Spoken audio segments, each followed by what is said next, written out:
Hey everyone, and welcome back to another King Arthur Legends Rise video. So today's video, guys, we're going to be doing a little hero showcase or overview on Gillien. This is right before maintenance. We actually get a new hero tomorrow, so I think I'm going to do some summons for tomorrow's video. It will be my first summon video.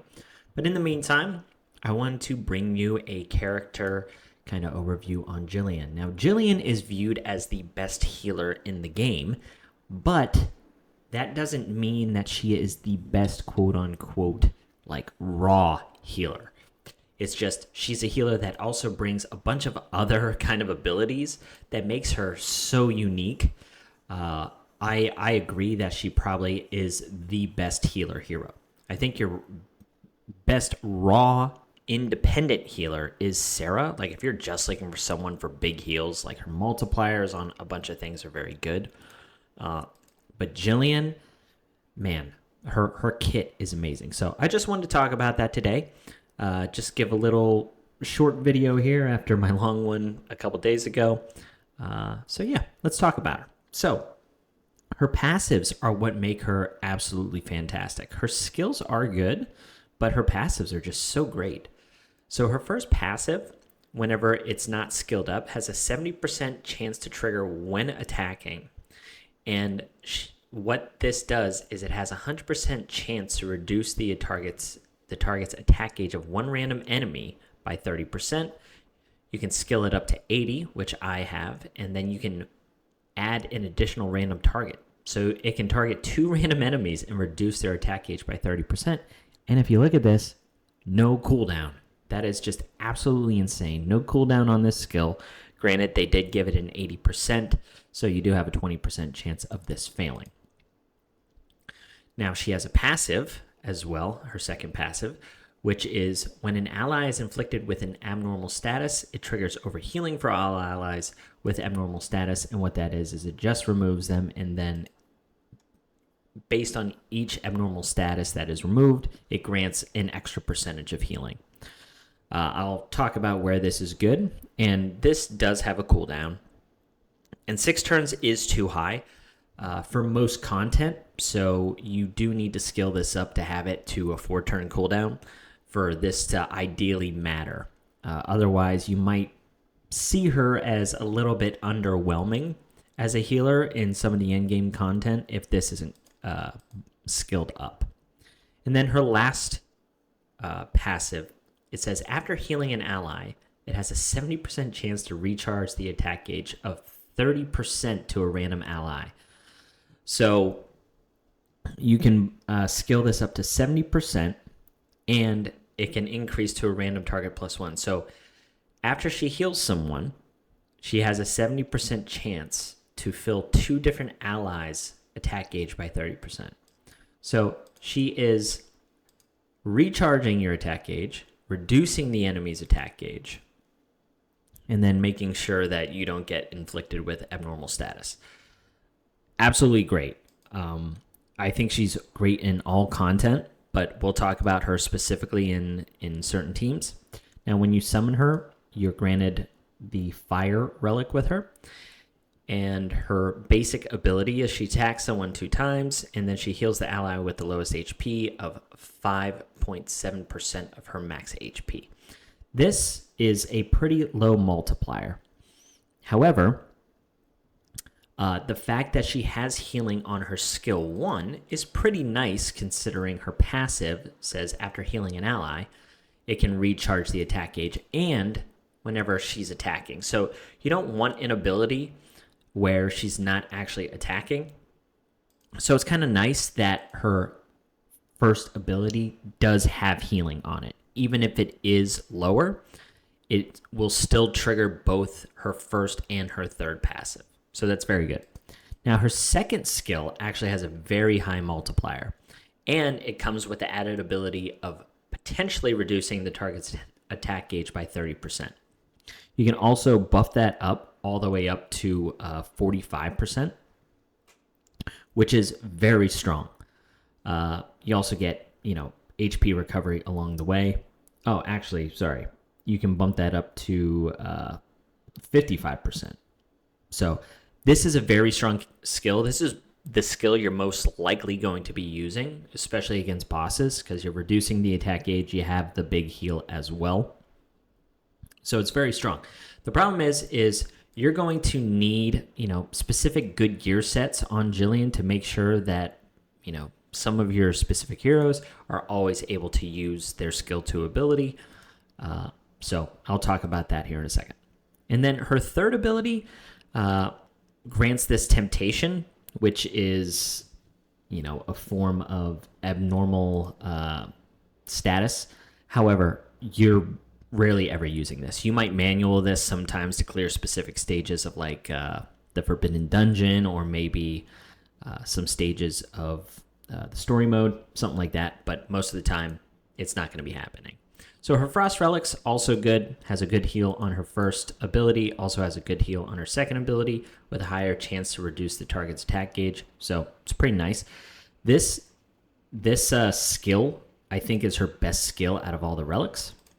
So something to mention there. She still has the Temptation here, but it's actually an AoE. So the Frost Relic actually might be her best. The Storm Relic's okay. Again, has kind of a good heal. You're reducing the attack gauge still. But her third ability is kind of worthless. It's very, very good. Like, it's hard to call this worthless, but the problem is you're not healing and you're not attacking. So you don't have the ability to push back anybody's attack gauge. So yeah, and one last thing is her Chivalry. So she does have some pretty good chivalries. Her Harvest Energy, this is the one where she removes an abnormal status and heals with the overhealing. That has the 6-turn cooldown, her second passive. It increases the amount of heal and then also gives you abnormal status immunity, which is really strong. Flexible Diplomacy hits an additional time. This is a very interesting... this is a very interesting addition to the passive. So it can possibly trigger, twice, and you have the attack gauge recharging multiple times. So also a very good Chivalry. This Diplomacy, effect resistance, that's whatever. And then her 8th one, upon receiving abnormal status, it grants Swift Rally for 2 turns. So whenever anybody's hit, they will heal 10% of their max HP. So her chivalries go a long way. Very, very strong. Fantastic hero. So let's talk about the equipment. This is the set that I'm talking about. If you can find a decent enough vigor set to give her okay HP, she's going to have at least 2 vigor every time that she comes around to her turn, in order to use that skill 2 ability to reduce the target's attack gauge and then also heal your lowest HP ally with very high multipliers. So I would recommend you have her on the Vigor set. Now, attack gauge and stuff like that, I'm pretty sure requires effect accuracy to reduce. I think it does. Don't quote me on that. I'm still learning some of the game here.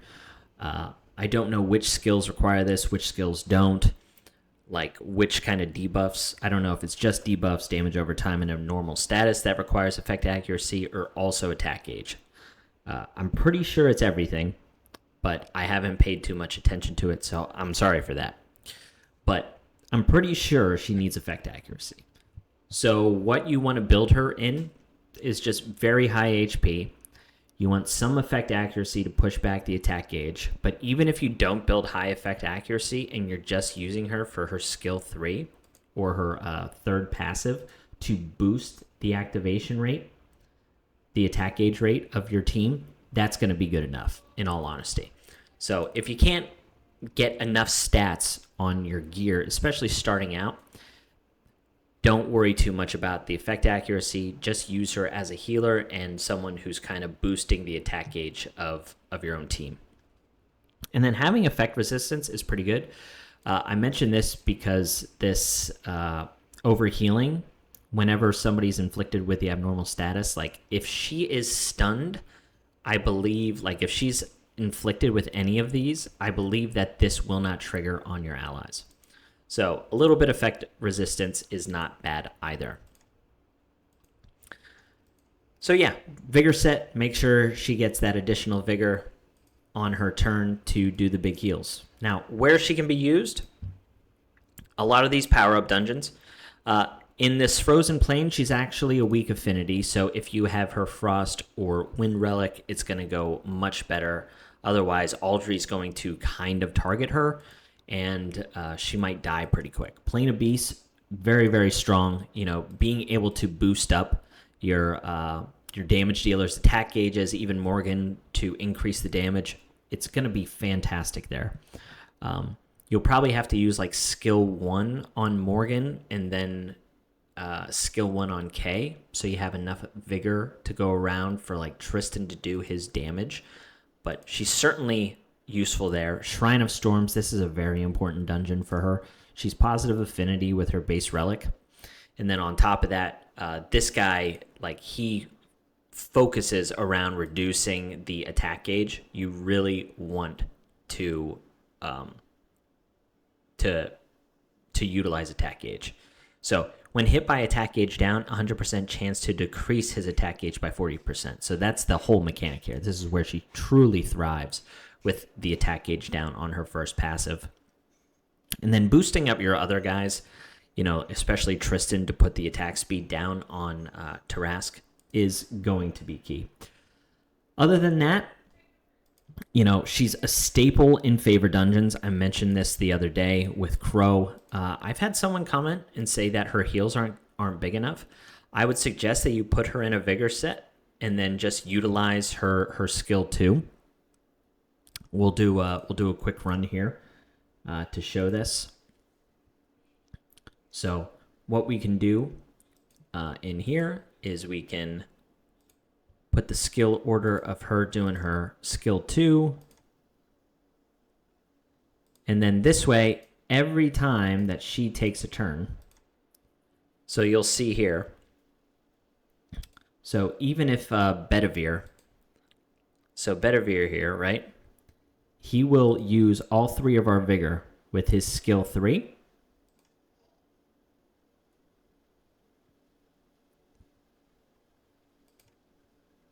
Whoops, I'm trying to change the camera angle. Okay, so she actually got polymorphed, which was unfortunate.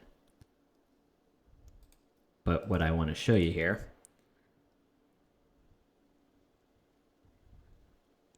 yeah. So Bedivere, right? He'll use 1 vigor here, and then here, because it was her turn, she gained 1 vigor from her set, and then she gained 1 vigor because it was her turn. Here, she can use her skill 2, potentially push back the attack gauge, potentially push back the attack gauge of one of these enemies, and then also have the chance of recharging the attack gauge. So we'll turn this speedometer down and see what happens here. So push the attack gauge back, and it looked like we pushed up both of these. I think it was Bedivere. I didn't catch it. But that's what her passive does. Let's see if we can do it here. Oh, yeah, so we pushed up Rosier. So anyway, yeah, that's kind of how her passives operate. Why vigor is important, to make sure that she can always have that 2 vigor on her skill 2. And yeah, you can 3-man this thing. And then, you know, her main achieving accomplishment here is in Ceranos, Master of Death. On his second wave, he has a bunch of debuffs, right? So he's got not debuffs, abnormal status abilities. He's got confusion, brainwash, fear. Yeah, he's got all of them. More stun. So this is where she really shines for me. Makes this really easy. Anytime he fears or stuns any of my guys, she just loops it back around, unstuns them, heals them up, and keeps them healthy. Now, this is where I was saying that you really need to have the reduced cooldown on her passive too. But yeah, guys, this quick overview, how you should kind of build her, where she's great in, and yeah, I hope it helps. So that's all I got. I'll catch you on the next one. See ya.